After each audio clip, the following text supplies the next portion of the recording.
Baik, Assalamualaikum warahmatullahi wabarakatuh. Saya di sini Adi Serlinda Sari atas NIM 2002 01072176 ingin mempresentasikan hasil tugas UTS Studi Kelayakan Bisnis yang saya buat dalam bentuk PowerPoint. Baik, terkait tugas yang diberikan adalah berdasarkan Biro Statistik Tenaga Kerja Amerika Serikat, US, 20% dari semua bisnis bisa jatuh begitu saja dalam 2 tahun pertama pendiriannya, sementara 45% atau hampir setengah dari semua bisnis runtuh dalam 5 tahun pertama dan 65% tidak berhasil melewati 10 tahun perusahaan. Hanya 15% perusahaan atau bisnis yang berhasil melewati 15 tahun usia perusahaan. Berdasarkan data di atas, berikan contoh satu perusahaan atau bisnis apa yang bangkrut atau tutup. Silakan berikan tanggapan atau pandangan perspektif secara komprehensif dari aspek sumber daya manusia, pasar pemasaran, finansial, yang menyebabkan perusahaan atau bisnis tersebut bangkrut. Baik, berdasarkan data yang diberikan, di sini saya akan coba memberikan salah satu perusahaan atau bisnis yang mengalami kegagalan atau bangkrut.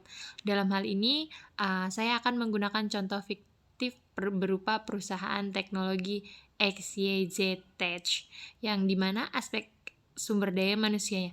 Kurangnya keterampilan dan pengalaman. Salah satu faktor yang mungkin menyebabkan kegagalan perusahaan ini adalah kurangnya keterampilan dan pengalaman dari tim manajemen atau karyawan kunci. Mungkin mereka tidak memiliki pemahaman yang cukup tentang industri atau kurangnya keterampilan teknis yang diperlukan untuk bersaing dalam pasar yang kompetitif. Masalah kepemimpinan. Kegagalan perusahaan juga dapat disebabkan oleh masalah kepemimpinan. Jika manajemen tidak efektif dalam mengelola perusahaan, membuat keputusan strategis yang buruk, atau tidak mampu menghadapi perusahaan pasar, hal ini dapat berdampak negatif pada kinerja perusahaan dan mengarah pada kegagalan. Yang kedua adalah aspek dari pasar pemasaran. Kurangnya pemahaman akan pasar. Salah satu faktor yang dapat menyebabkan perusahaan ini mengalami kegagalan adalah kurangnya pemahaman yang mendalam tentang pasar atau tren industri. Jika perusahaan tidak dapat mengidentifikasi kebutuhan pelanggan secara akurat atau tidak mampu mengikuti perubahan pasar yang cepat, mereka dapat kehilangan pangsa pasar dan akhirnya bangkrut. Yang kedua yaitu adalah persaingan yang sengit, yang dimana industri teknologi seringkali sangat kompetitif dengan banyak perusahaan yang berusaha mendominasi pasar.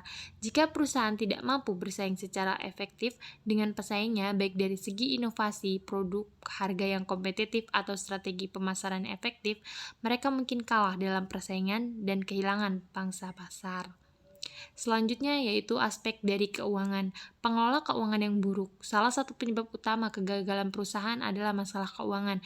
Jika perusahaan mengalami masalah dalam pengelolaan keuangan, seperti pengeluaran yang tidak terkontrol, pembiayaan yang tidak tepat, atau kurangnya arus kas yang stabil, mereka mungkin tidak mempertahankan operasional dan akhirnya menghadapi kebangkrutan.